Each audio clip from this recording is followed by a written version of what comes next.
Muy buenas noches a todos ustedes. Les quiero dar la bienvenida al Museo Santiago Carbonell. Quiero sepan que esta es su casa.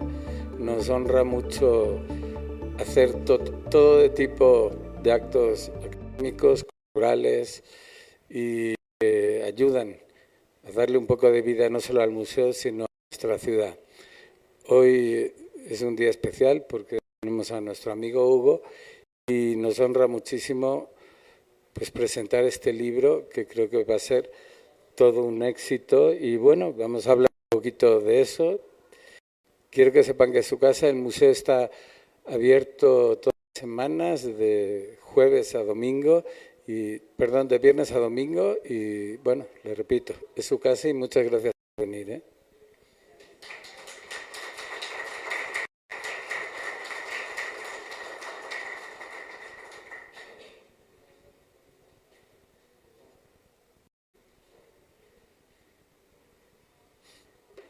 Buenas noches, señoras, señores, amigos, familia, bienvenidos. Me pidieron que hablara un poquito acerca del origen de todo esto de la psicología endocéntrica. Y digo, para poder hablar tendríamos que retornarnos a 1989, un año marcado por diferentes situaciones y acontecimientos. En aquel entonces, nuestro presidente Carlos Salinas de Gortari, y por ejemplo allá en Monterrey se terminaba de hacer el estadio de béisbol Monterrey, que es uno de los más reconocidos a nivel de Latinoamérica. Y en ese entonces había un grupo de muchachos que se reunían en un café al sur de la ciudad de Monterrey. Eran jóvenes inquietos que buscaban darle un giro diferente a lo que era el mundo actual. Y nos juntábamos realmente a platicar de temas que eran apasionantes para nosotros, pero una locura para los demás. Entonces hablábamos de psicología, de religión, de neurociencia, física cuántica, y de cómo todo esto se relacionaba. Los que nos oían decían que estábamos locos. Uno de ellos era Hugo. ¿Qué nos tiene aquí? Un espíritu férreo que no dejó vencer por lo que los demás decían, que no se permitió ceder ante la opinión de los demás.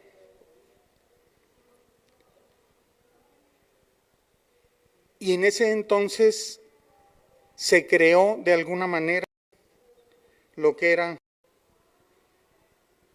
ideas revueltas que se fueron acumulando y forman lo que hoy es la psicología endocéntrica. Y hoy podemos ver cómo estos conceptos y pensamientos van tomando forma y se han convertido en una realidad. La psicología endocéntrica es el reflejo de ese corazón indomable, incansable, de su fuerza y de su coraje para no desistir en los momentos difíciles. Es por eso que hoy nos complace presentar Fundamentos 1 de la psicología endocéntrica. Es una obra que recopila y profundiza en los principios y conceptos fundamentales de esta disciplina.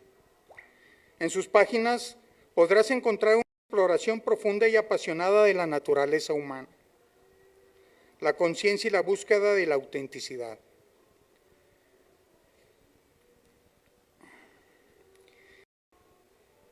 Endocéntrica o fundamentos de la psicología endocéntrica son más que conceptos.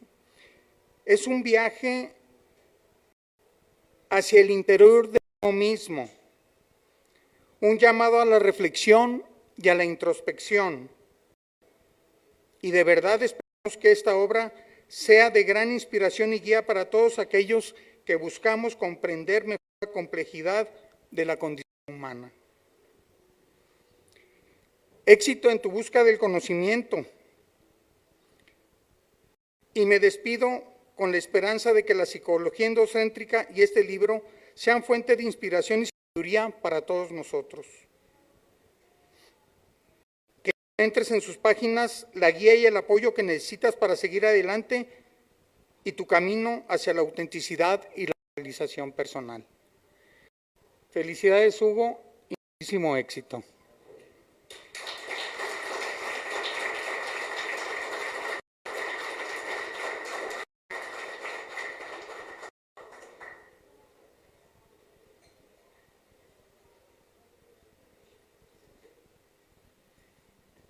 Bueno, hola, ¿qué tal?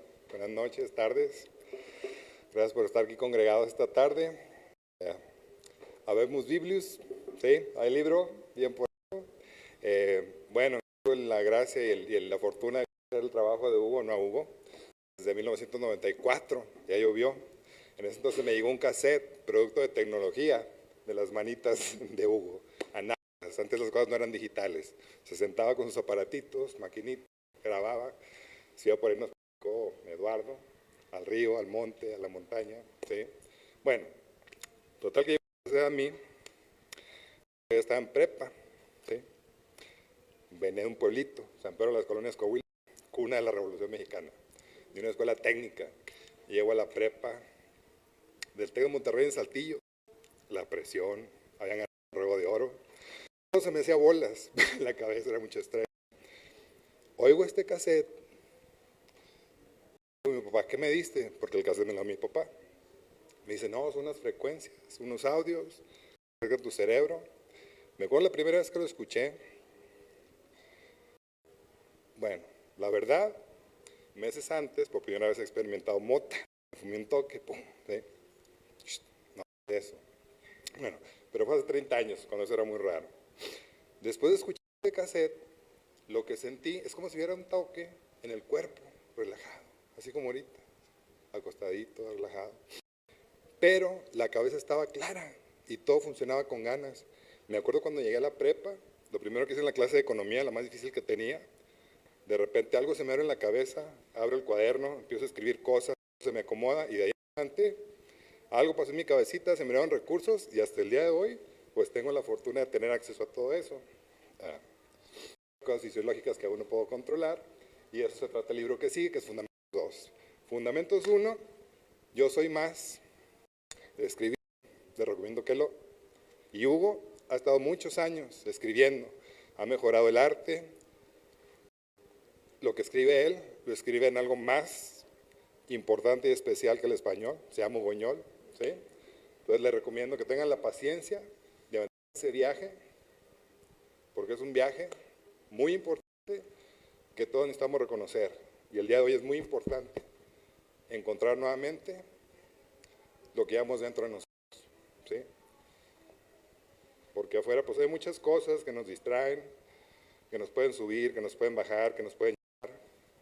Sin embargo, cuando uno encuentra el recurso ese, de lo que realmente se es, no importa dónde te pongan, dónde estés o cómo estés, vas a encontrar todo lo que necesitas para llevar a cabo lo mejor para ti y para los que estén a tu alrededor. Esto es lo para ustedes. Hace 30 años conocí este trabajo, hace 20 años lo conocí en persona en Jurica, tuve la fortuna de que mi papá lo trajo para acá con nosotros. Gracias, Hugo, gracias a mi padre, gracias a Dios, gracias a todos por estar aquí y felicidades, Hugo.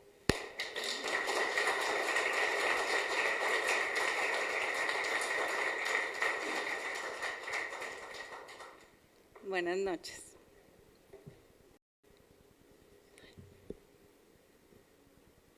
Bienvenidos, gracias por acompañarnos. Bueno, el libro está hermoso, ya lo vieron.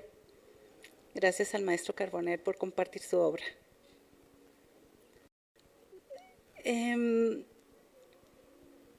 Este libro, para nosotros, la familia endocéntrica, es una ocasión de mucho gozo y alegría. Es como el arribo a puerto de un viaje que empezó hace muchos años, un viaje que empezó hace 35 años, un viaje que que con toda su pasión, con todo su empeño, su dedicación y su creatividad y el servicio a los demás que han marcado siempre su trabajo, él ha logrado concluir ahora, y nosotros que hemos recorrido una parte de ese viaje, pues con mucho gusto de acompañarlo. Esta visión que Hugo ha plasmado en esta corriente psicológica es una visión que él ha compartido con muchas personas. Y bueno, y en el camino nos hemos unido algunos más a compartir esta visión. Con mucho gusto y unirnos a este viaje. Primero, la idea de plasmar este libro y estas experiencias nació en Hugo y nació a partir de querer compartir con los demás todas estas ideas y pues todas sus ideas, ¿verdad? Su creatividad, y compartirlas hacia los demás. Y luego cuando empezamos a ver todo el material que había para empezar a decir, queremos hacer este libro, queremos que nazca este libro, empezamos a ver que había muchísimo material, y ahorita, bueno, pues ya tenemos 4 libros listos, 3 más que ya están ahí en puerta, que luego les estaremos compartiendo. Igual como comentaba Alex, bueno, al revisar toda la información y todo lo que Hugo había visto, pues nosotros en la familia decimos que es Hugoñol. ¿Pero por qué? ¿Por qué decimos que es así? Dice, bueno, pues es como entre la abstracción de entender los conceptos nuevos, las nuevas teorías, algo diferente, luego el lenguaje un poco elevado, y un poco que se requiere pues una dedicación y realmente una concentración para el entendimiento de las ideas.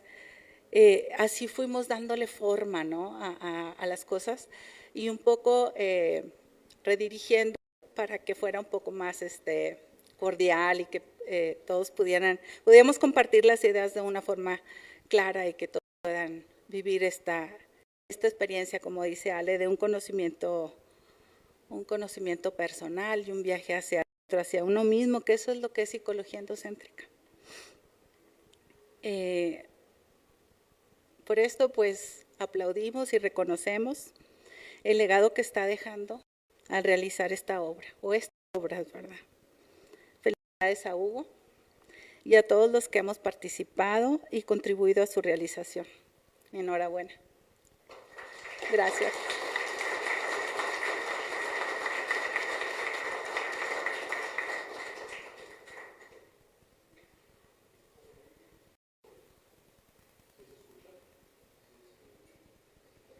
¿Se escucha bien mi voz? Bien, sí. Bien, bueno, primero que nada saludar a todos ustedes. Quiero también agradecerle mucho a Hugo que me ha dado el honor de hacer este conversatorio. Este ejercicio que vamos a hacer es un conversatorio. Vamos a estar platicando sobre algunos conceptos del libro. Yo soy psicólogo, no es mi campo. Yo soy filósofo y restaurador de arte. Pero he tenido conversaciones con él, hemos platicado mucho. Y estas líneas, estos ejes que trabaja, también me han interesado en muchas etapas de las investigaciones que yo realizo sobre arte. Y bueno, antes que nada de presentar o conversar sobre este libro, Fundamentos 1 de Psicología Endocéntrica, quiero presentar pues al autor, que es Hugo Villarreal. Quiero decirles que Hugo Villarreal es psicólogo e investigador con una trayectoria extensa y profunda en el estudio del ser humano desde perspectivas innovadoras. Es creador y fundador de la psicología endocéntrica, propuesta interdisciplinaria que explora con rigor científico y sensibilidad las conexiones humanas. Su formación en psicología e ingeniería, también estudiaste ingeniería, le ha permitido integrar herramientas técnicas y filosóficas, logrando una mirada integral que comparte generosamente en su práctica clínica y académica. Autor comprometido, dedicado. Hugo nos presenta en esta obra de Fundamentos 1 de Psicología Endocéntrica una investigación profunda y clara a explorar el interior humano como punto de partida esencial para comprender, transformar nuestra realidad. Démosle un aplauso a Hugo Villarreal esta noche.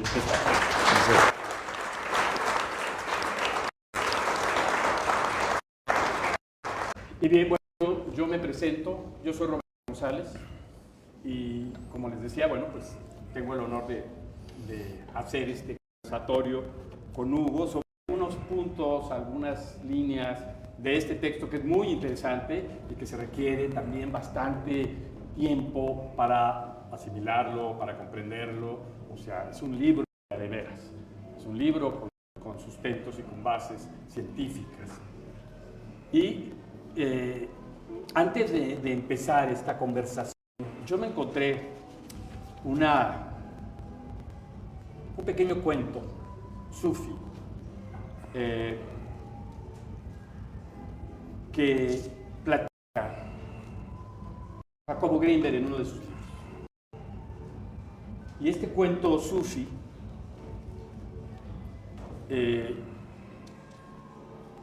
dice así, porque me parece que resume algunas cosas, ¿no? El maestro sufi hablaba con Dios y le decía: Dios, muéstrame tu presencia sin velo de tus atributos. Dios le contestaba: no. El sufi rogaba: te lo suplico. Dios decía: no, porque no podrás resistir la soledad de mi divina unidad. El sufi, emocionado, replicaba: pero eso es precisamente lo que deseo, llegar a la unidad. Pues bien, Dios accedía. Sabe entonces que tú eres aquello. Y bueno, este cuento me lleva a esa reflexión, ¿no? De esa unidad y de esa idea y de esa energía, ¿no?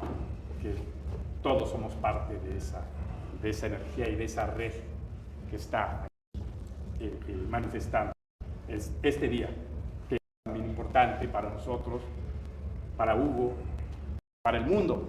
Hablábamos con el padre Pris, ¿no? Hoy ya vemos Papa. Es un día importante. Es un día importante para todo el mundo. Y bien, bueno, yo a manera de conversar, ¿no? En tu libro también yo encontré ese llamado, ese encuentro al ser, ¿sí? A ese ser interior, al conocimiento del ser, que es algo que lo tenemos olvidado, se nos olvida. Recordé a Martin Heidegger. Heidegger nos habla en serio tiempo precisamente de ese olvido del ser, ¿sí? Y me hizo pensar en esto que hablas, de varios conceptos que manejas en tu libro, ¿sí?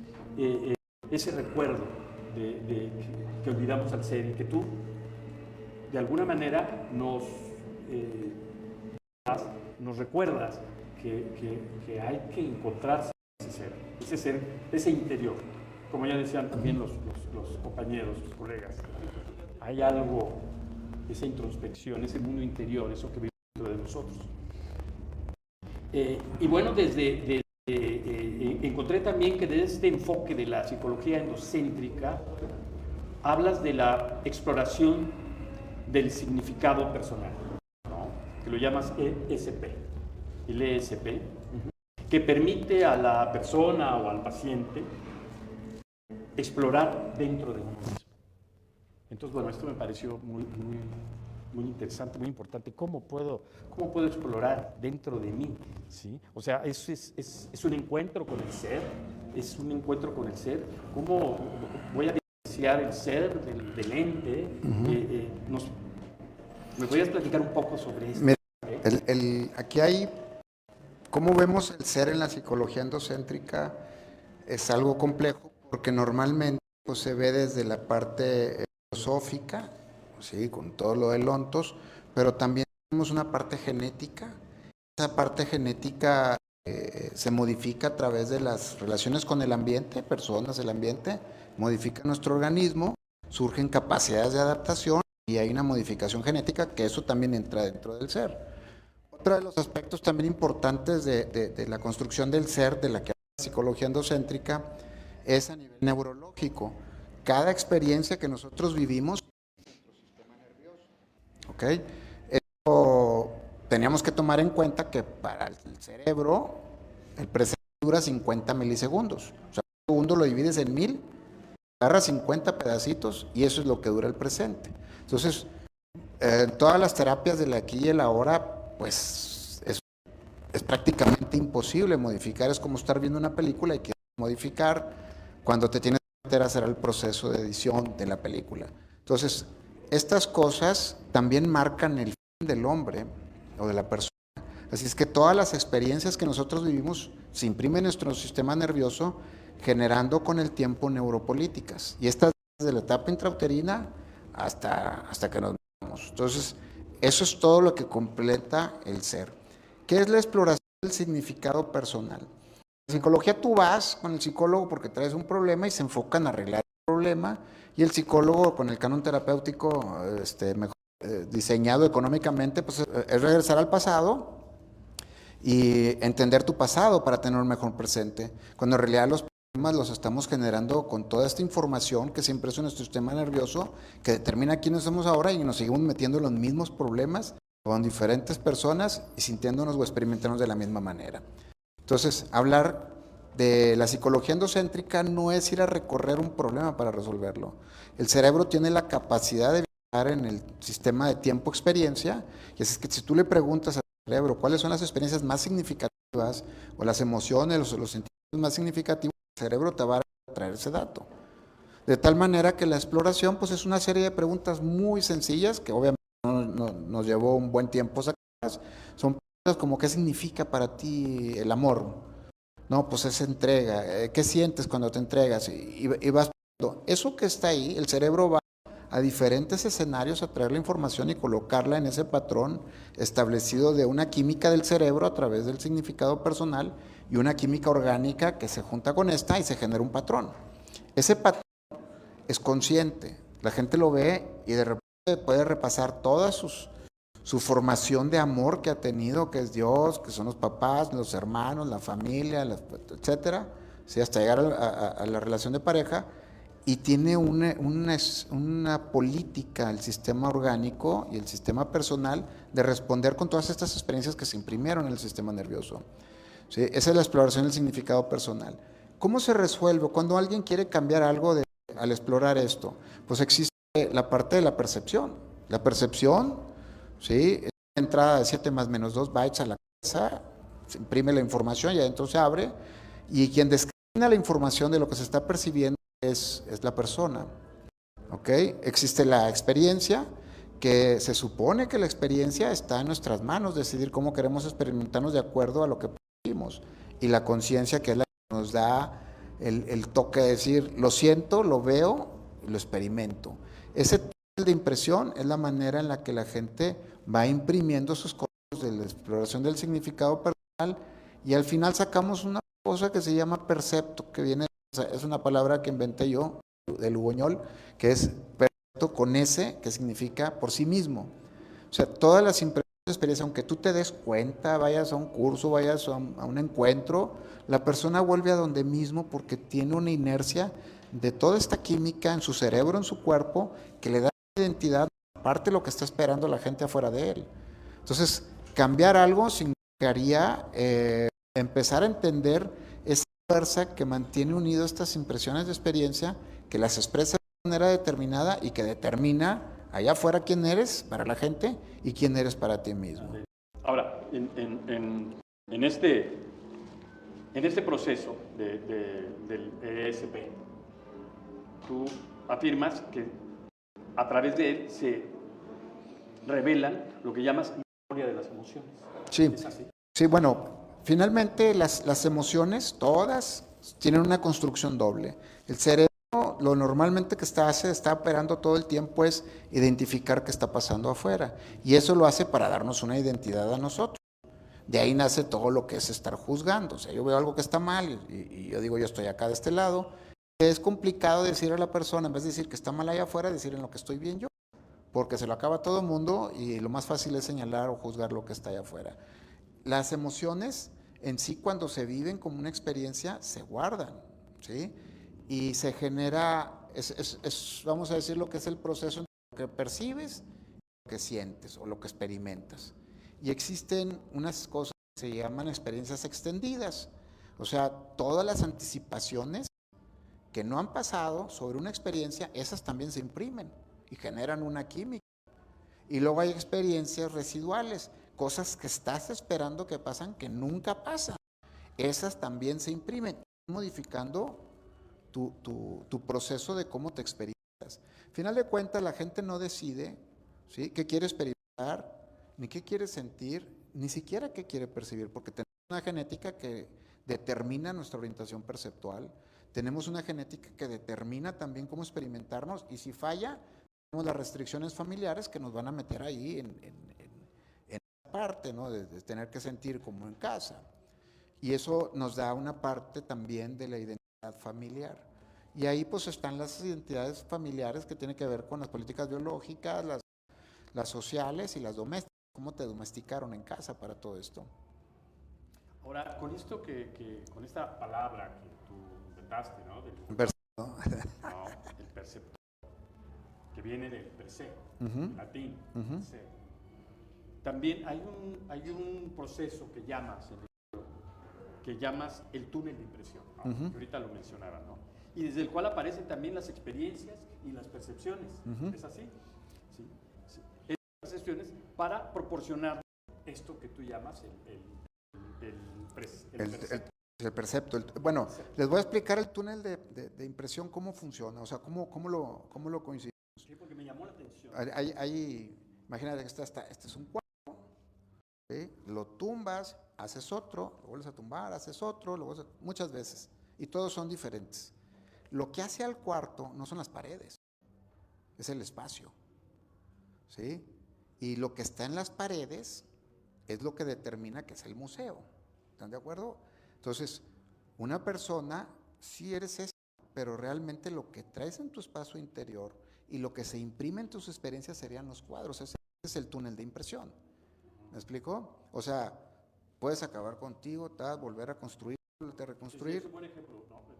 Esto que dices, ¿no? Lo que ven las paredes, esto lo hace el museo. Sí. Si hubiera medicina, sería una farmacia. Sería una farmacia. Y son las experiencias que es lo que concluye aquí en esto. Entonces, hacer la exploración del significado personal y entender lo que es este túnel de impresión nos lleva a la parte de lo que es el percepto.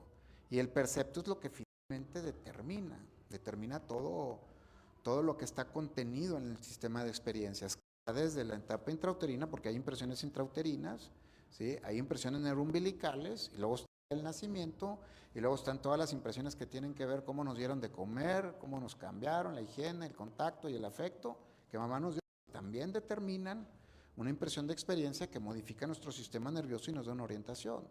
Todas las emociones que vivimos durante nuestra vida, todas las restricciones también marcan una parte, nuestras relaciones sociales, sexuales también marcan una parte de cómo nuestros síntomas que están asociados con la parte de impresiones intrauterinas marcan cuál es tu orientación somática, conductual que tienes, porque hay una relación directa entre síntoma, enfermedad y conducta.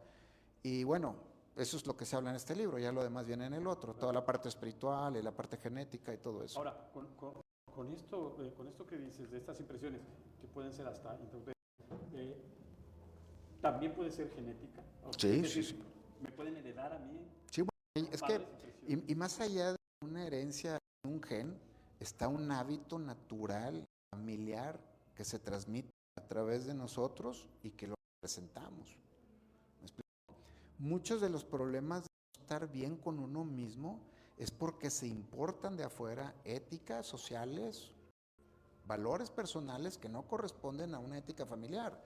Cuando la entiende esto, muchos de sus problemas terminan. Hay gente que va a consulta y no tiene un problema psicológico, tiene un problema ético y se pone mal y quiere resolverlo y quiere impartir su naturaleza habitual de cientos de años, de su expresión familiar a través de él, y lo quiere cambiar a través de una conexión, de una ética, de un valor, cuando ni siquiera le toca o vive o ha vivido la expresión de experiencia. Para esas personas, lo que yo les digo es que entiendan su proceso, de dónde vienen, y se pongan enfrente de las experiencias que se van a imprimir en su sistema nervioso para ir cambiando poco a poco sus neuropolíticas o sus políticas de respuesta al sistema nervioso allá afuera. Ahora, otra idea, ¿no? que vi también, y que me llamó la atención cuando menciona como uno de los ejes centrales de la psicología endocéntrica, el proceso evolutivo. Bueno, el proceso evolutivo se hace representado desde el que conocemos, ¿no? Y el cómo estamos ahorita. Hay muchas cosas que se van repitiendo en la historia, pero también al mismo tiempo están comparadas con nuestra historia personal. ¿Sí? Podemos ver, por ejemplo, en la era paleolítica, o nos podemos meter a la intrauterina, la etapa intrauterina, cómo salimos del agua, ¿sí? Y luego vemos todos los aspectos de sobrevivencia, que son todas las emociones de la alimentación, higiene, tacto y afecto, que las volvemos a vivir. Tenemos toda la parte que corresponde a las partes, la era paleolítica, que corresponde a donde se hacen herramientas, la edad de piedra, instrumentos, la domesticación, el cultivar o el cosechar, toda esa parte donde nosotros, como cuando estamos bebés, pues tenemos el manipular cosas, el yo, el mí, la domesticación de animales que hoy que digo, hoy estaríamos viviendo una época paleolítica 2, porque no sería neopaleolítica, que ya existe, y hoy, por ejemplo, la domesticación animal ha cambiado bastante. Hoy hasta platicamos con los perros, o los perros parecen telépatas, nos dicen qué hacer, o hablan, ¿me explico? O sea, la agricultura, cómo estaba en esta época y cómo está hoy. Hoy puedes cultivar tomates en Canadá en invierno. ¿Sí? Entonces ha habido un proceso de evolución importante en todo el humano, que se va repitiendo consecutivamente en ciclos o en bucles. Ahora, esta parte, ¿no? Que tiene que ver precisamente con lo endocéntrico, ¿no? Digamos, de esta idea, ¿no? Que está al centro de las cosas, este proceso evolutivo. También, bueno, preguntarte, este eje se toma desde este esquema de la neuroevolución. Las neuronas, digamos, comparándolas con el universo, las neuronas pueden colapsar y pueden reiniciarse. O sea, esto que son las reimpresiones, o sea, estas impresiones que a lo mejor no estoy con ellas, X situación, que no tienen que ver conmigo, me las pasaron, lo que sea, ¿no? Y quiero liberarme de ellas. Las pueden colapsar y yo puedo reiniciar mi proceso evolutivo. ¿Es posible? Mira, lo que es posible es reimprimir una experiencia. O sea, tenemos una respuesta habitual de nuestro sistema nervioso que ha ido conectando con todo esto que hemos estado tratando, y a la hora de la gente quiere cambiar algo. Lo que se te hace es un proceso que se llama reimpresión de experiencia. Te metes en tu sistema nervioso, cambias la oxigenación que hay dentro de él, sea el nervio, es una experiencia bastante fuerte, y si reimprime cambiando alguno de los códigos del significado del sentimiento. Esto hace no que cambies, le estás diciendo a tu sistema nervioso, hoy, a partir de hoy, quiero que esto sea de esta manera. Y realmente el primer paso pues es empezarle a agarrar a tu cerebro por ti, porque el cerebro parece que se manda solo, te manda ideas, te manda cosas y terminas respondiendo. Digo, yo voy de mi casa a la casa de Aida, voy a poner mi música, voy a poner Led Zeppelin, voy a poner esto, voy en el camino, y de repente me empiezan a llegar cosas que me manda mi cerebro, donde ya le voy a decir al del taller, que le voy a decir. Y digo, oye, no, espérame, yo quería oír música y manejar a gusto. Y me regreso y le vuelvo a poner hasta que porque el cerebro está acostumbrado a estar diciendo cosas que hacen que no te gastes tu sistema nervioso. La gente cuando llega a consulta es que es rutina.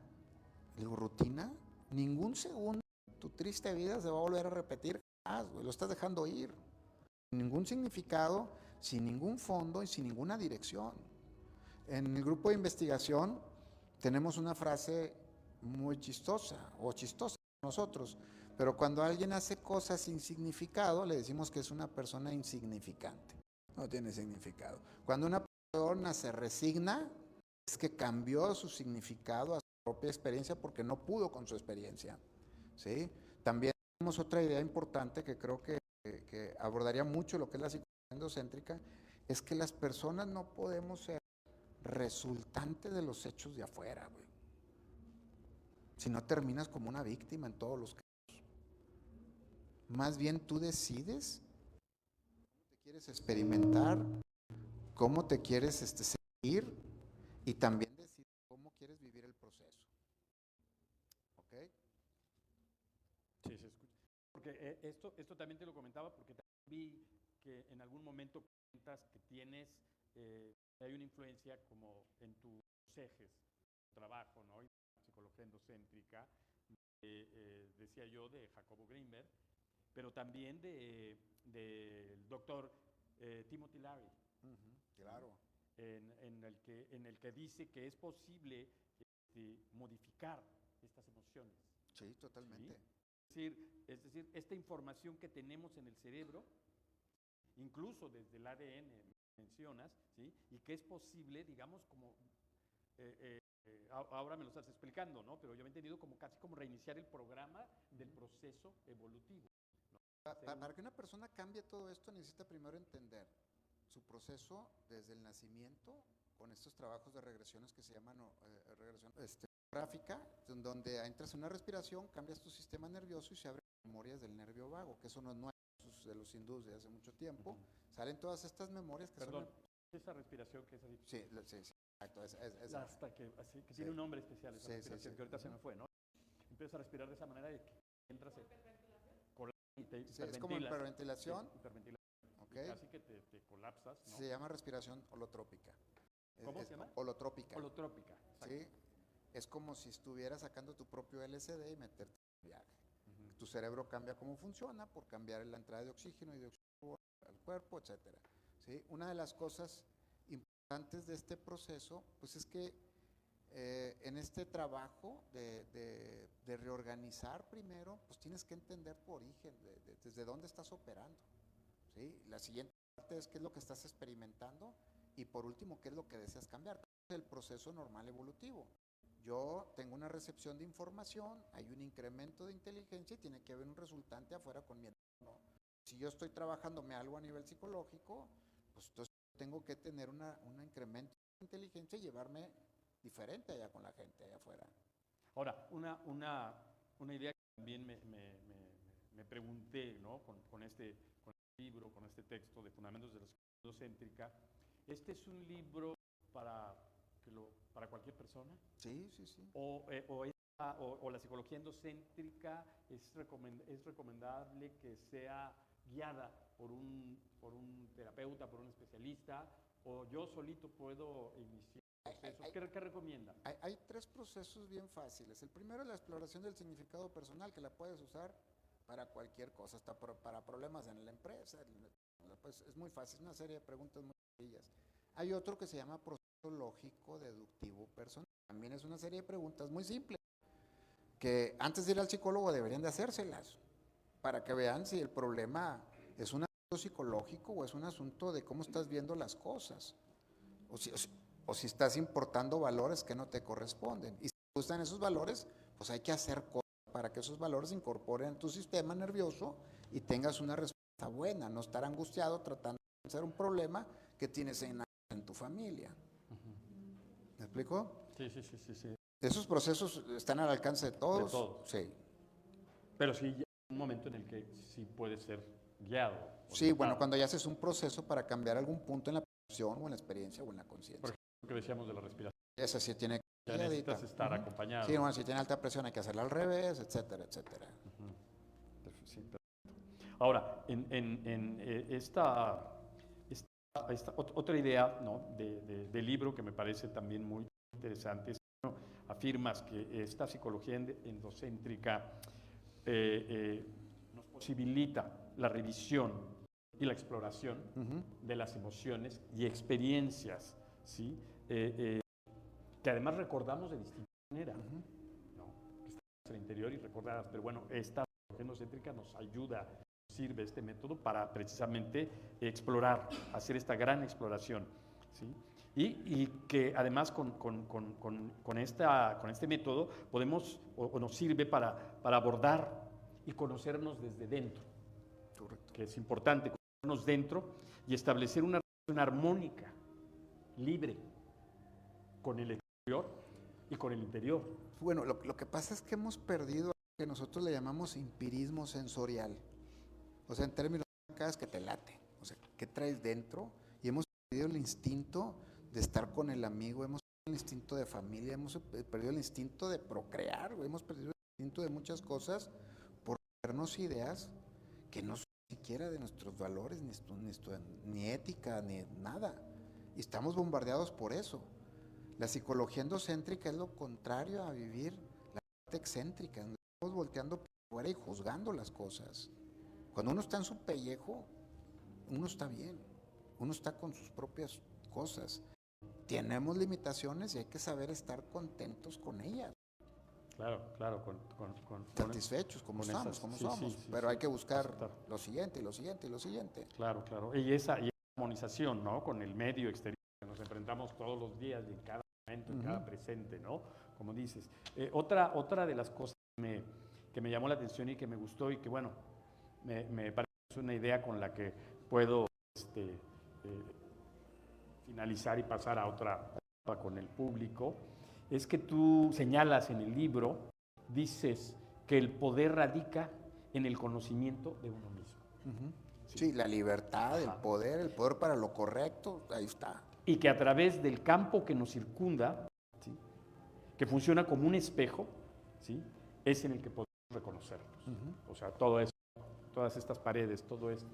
Cada cosa que juzgas, ahí. Cada cosa que juzgas es una parte que tu cerebro no quiere reconocer en ti.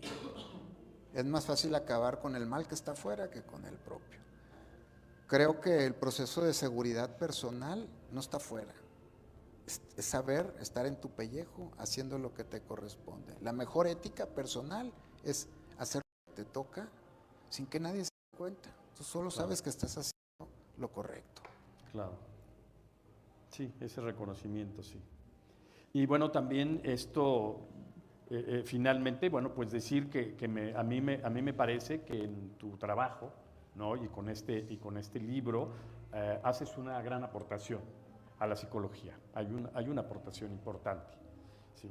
Y esta aportación hace, porque haces un enlace interdisciplinario con la filosofía, con la genética, con la neurociencia, con la metafísica, con la física cuántica, ¿sí? Y con la energía que vibra en diferentes frecuencias.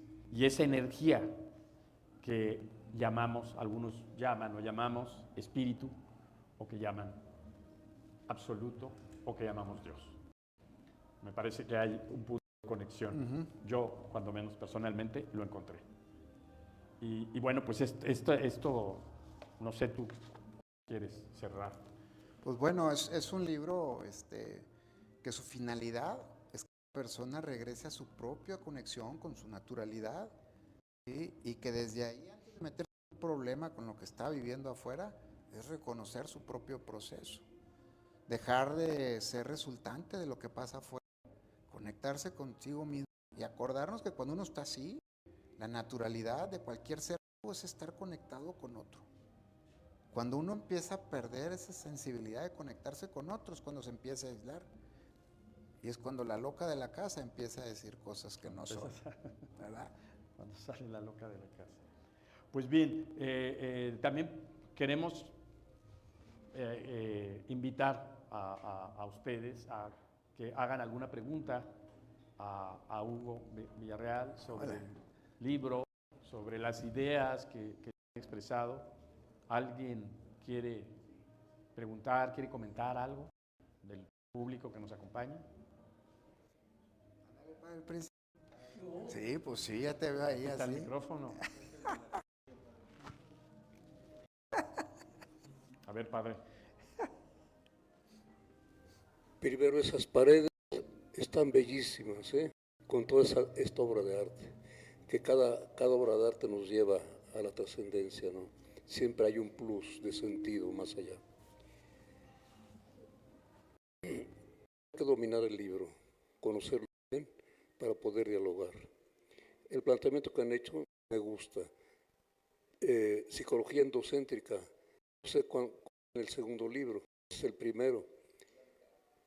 Entonces, a mí me gustaría, estoy esperando que de verdad hubiera este concepto de la persona. O sea, en el fondo estaba pensando yo en Sócrates, conócete a ti mismo, ¿no? Con ese planteamiento en ese nivel. Pero yo pienso que dentro de nuestra época, con Martin Buber, Levinas, Carlo Wittig, han puesto el acento en la relación. Y por tanto yo creo que ese punto también es importante. Si una persona está sana, crea mente sano, y entonces irse viviendo esa alteridad, relación interpersonal sana que te lleve a ser contento, a estar feliz. Porque yo entiendo en perspectiva teológica que toda persona ha sido elegida, nació, tiene una vocación a ser feliz, y que tenemos diversas circunstancias que nos pueden cerrar a esa apertura al tú. Entonces yo no sé si en otro libro vendrá esa relación con Hay una parte en el otro libro, al final, que es sobre la parte de la espiritualidad, que esa también tiene impresiones de experiencias, también tiene una herencia, tiene una doctrina, tiene una teología. A veces estas no las incorpora la persona, se tiene que tragar como se las ponen, y enseñarle a la gente que encuentre su propio proceso, su teología personal, viene en ese libro. Una persona que es sacado de su entorno para evangelizarla y no asimiló la experiencia de un Dios vivo, termina muriendo en la experiencia de asimilar a ese Dios, y termina fallando. Y fallando a la gente.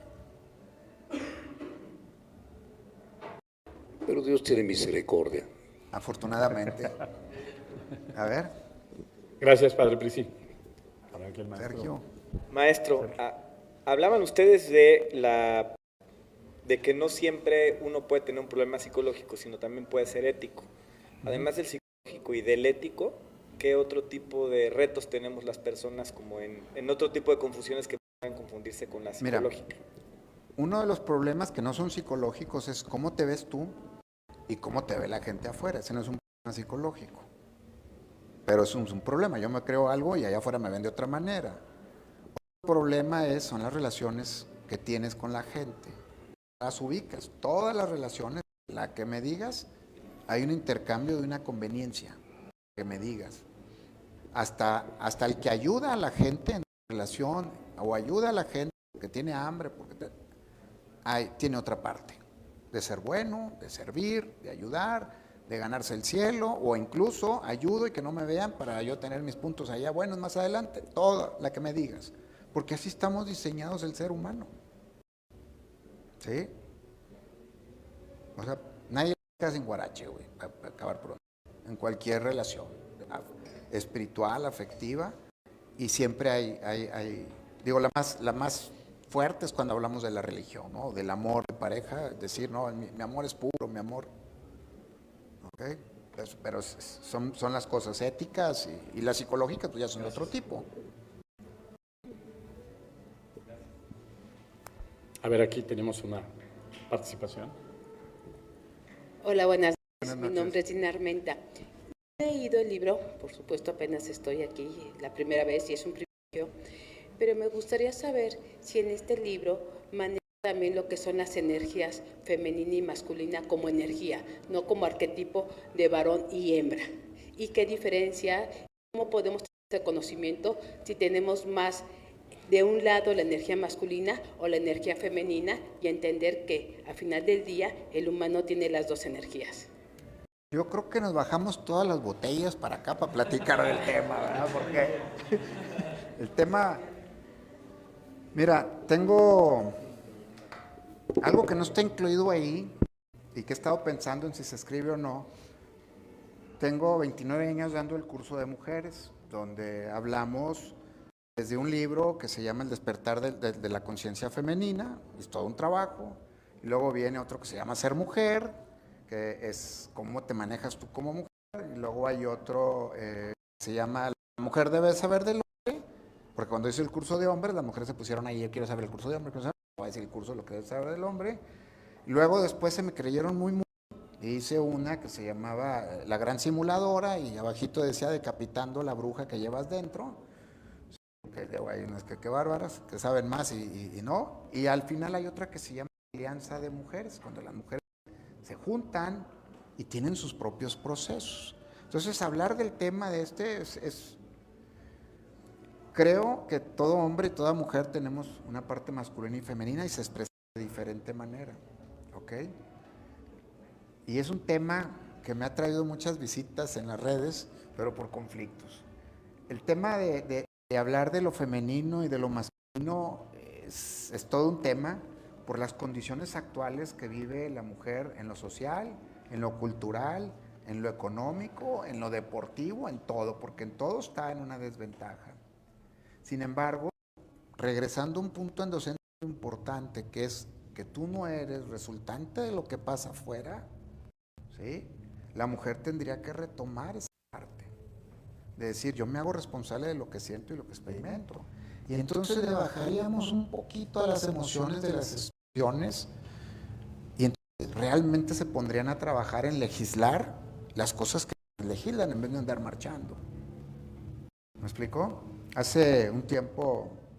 No, sigamos. Hay otra pregunta atrás, y yo creo que con esta pregunta... Sí, terminamos. Vamos a las... Gracias. Es que es un tema muy grande el de la mujer. Es un tema con muchos caminos. Y el género. Y el género ahora también. El género es un... Otro libro. No, ahí está todo escrito. Es un machetón así de cosas del curso de mujeres. Hola, Hugo. Hola. Para empezar, muchas felicidades. Y, bueno, varias preguntas. 4. Una. Pero, bueno, una rápido. O sea, ¿qué tan importante, no solo como personas, sino como profesionistas, voltear a esta parte de la psicología endocéntrica para aplicarla en nuestra profesión? Con esto voy a que, por ejemplo, yo soy arquitecto, me interesa la neuroarquitectura, pero ahí entra, por ejemplo, lo que comentan de la ética, ¿no? O sea, ¿qué tan ético es yo diseñar a partir de toda esta parte de la psicología para afectar en las emociones, en el comportamiento, en la persona íntegra, para, no sé, que actúe de alguna forma? Así resumiría como todas mis preguntas. Una es, o sea, diseñamos también, o sea, para el cuerpo, o sea, para las personas o también para la mente. Entonces, para mí, o sea, es un tema muy, muy grande y muy amplio lo que estás planteando en el libro, que no lo he leído, pero lo voy a leer. Pero, ¿qué tanto me afecta o qué tanto me podría ayudar para mi profesión y para la humanidad, o sea, para quien lo hago, que son mis usuarios?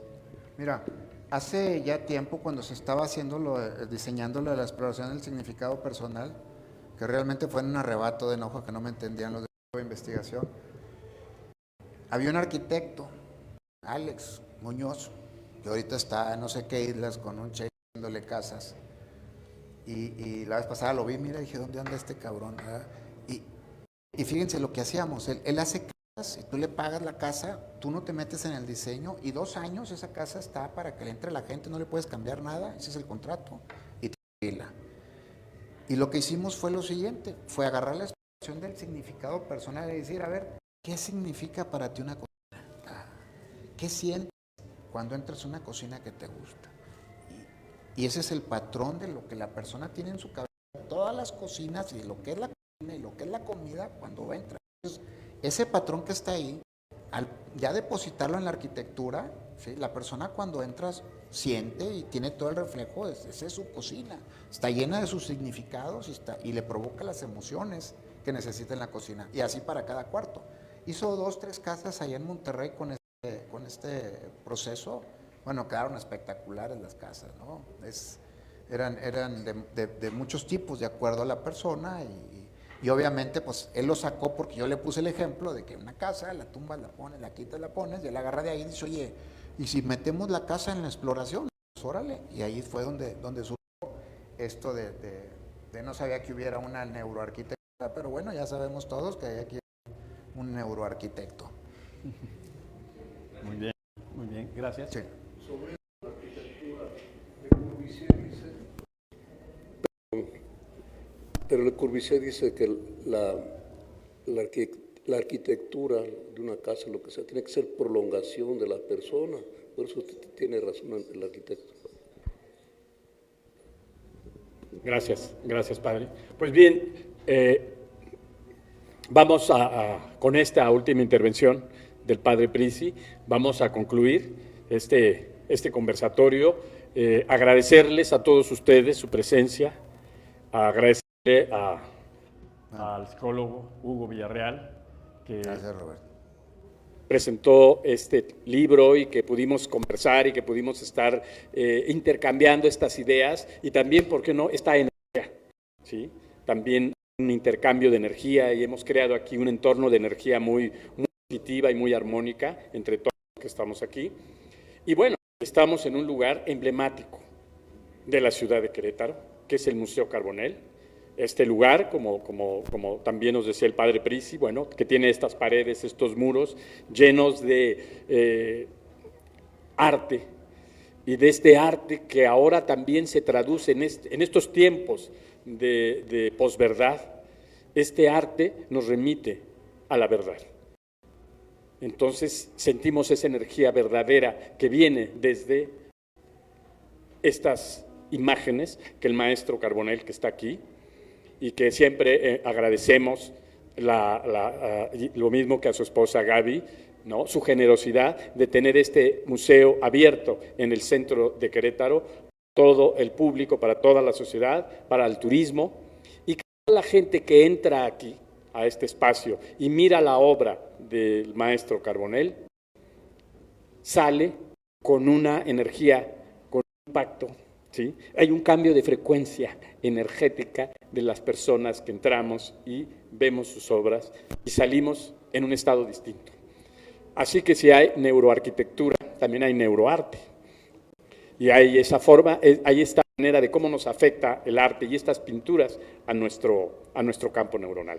Entonces, bueno, pues les damos, nuevamente les doy el agradecimiento a nombre del Museo Fundación Santiago Carbonell y pues concluimos esta velada y les invitamos a un cóctel que en la terraza se va a ofrecer en honor del libro. También gracias a la presencia de Aida, que nos acompaña, y Andrea Bendaño, por supuesto el padre Prisi, Sergio Ortiguela y nuestro amigo de Casa Mateo, que también está aquí presente. Gracias a todos, buenas noches y sigamos pasando una velada muy agradable.